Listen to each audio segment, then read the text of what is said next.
sure we're all nice and cozy in here. Is that close enough for you? Are you uncomfortable yet? I am, which means it's probably right.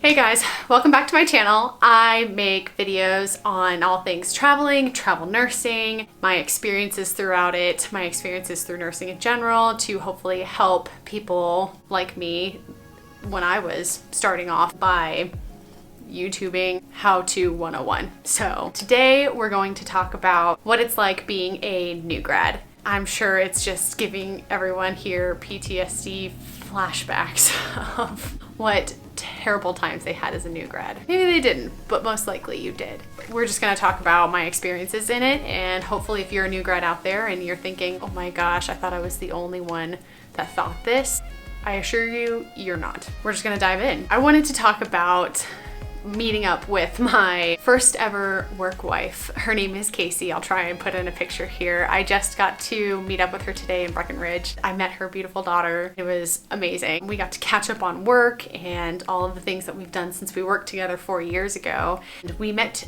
each other as brand new baby nurses. We reminisced the things that we do not miss about it whatsoever. One of the things we talked about was our experience going into our new grad job was not pleasant. We started off obviously on the same floor. We started off on a telemetry step-down unit that floated us to the ICUs whenever they needed us. It had its perks sometimes, but we did not come out of it with the best experience. Really wished that when we were entering into this new job that we were given a little bit of a heads up of, hey, you may think you've got it down after your clinicals for 6 weeks, but this is on your license now, by the way. You're responsible for life or death situations. They're very important medications, interacting with the doctors. I am going to try my best to give you guys tips and tricks to hopefully help you survive your first year as a new grad. One of those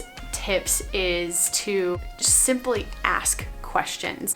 I know as a new grad, it's very intimidating approaching a seasoned nurse. Maybe if the nurse is very approachable, it's just sometimes a pride thing of, oh my gosh, I should probably know this. They're gonna think I'm so stupid for not knowing this. And the truth is, they know you're not stupid. One, you passed your boards. Two, you wouldn't be hired if you were dangerous to a patient until proven otherwise. Just go ahead and ask. Ask for their help. Ask about a medication that you're like, I know I went over this in pharmacology, but have I ever applied it to a patient scenario? No. And it's going to take a few months to get used to that. So please just go ahead and ask. Don't worry about sounding or feeling stupid, because I can assure you, you're going to feel a lot dumber if you execute something you think you know how to do and it doesn't come out the way it's supposed to and it injures a patient or yourself. Tip number 2, assert yourself, especially during orientation, in difficult scenarios where you have that safety net of a preceptor. You were supposed to do this in clinicals. If you were like me, you were like, I am just trying to get through this. I have too many tests. I have things to do and people to see, and I just thought I was too important to take advantage of clinical scenarios. Or a year goes by and that scenario comes up again and they're like, why don't you know how to do this? I've been avoiding it because it seems scary. It's all scary. Just do it. And it's gonna be terrifying, but I can guarantee when you come out at the end of that scenario, you're gonna be like, I know exactly what to do. I feel so much more confident as a nurse, and if that were to come up again, or maybe I can even help someone else. So I highly, highly recommend just, again, asking around and putting yourself in scenarios before you're on your own. Thirdly, be kind to yourself. All of these things can be applied in any career and no matter what specialty you go into within a nursing career, but be kind to yourself. It is so easy to come home and rag on yourself for days and takes away your sleep and your mental health because you think, I could have, I should have, I would have. Yes, you should learn from those scenarios so that you know what to do in the future, but also you're going to drive yourself crazy if you bring work home every single time with every single little hiccup and bump, because there's never going to be 100% seamless. So take it easy on yourself. If that means coming home and crying about it, great.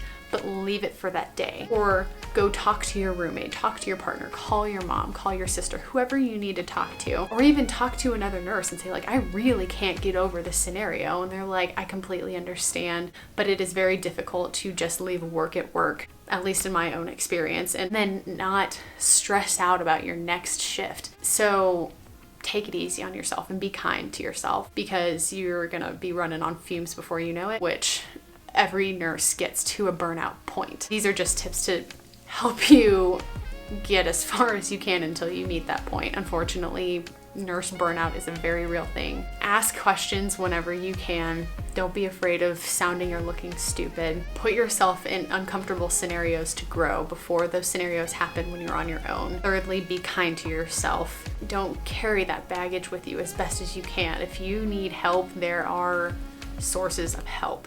If I had applied these 3 things in my first year, I would not have maybe tried to escape as quickly as I could. So hopefully, if you're curious on how the hell am I gonna survive my first year, just keep those 3 things in mind. And hopefully they scoot you along to that second year and that third year. And if it doesn't, then come back to my channel and I'll talk to you about traveling. So I hope these things were useful for you. Next week, I want to talk to you guys about making the most out of your permanent position, treating it like as if you were a traveler. I hope this video was helpful for you, and if you're interested in more videos like this, if you're interested in things I haven't talked about today, or if there are tips that you have that you learned, please leave them in the comments down below. I will respond to you. Go ahead and like this video and subscribe to my channel. That would definitely support and grow my channel to get out to more people that need help. If you would like to find me in between every Thursday updates, I have a Instagram. It's also called Operation Evan. If you'd like to find me there and let me know what you think. I hope you guys have a great week and take care of yourselves, and I'll see you next week. Bye.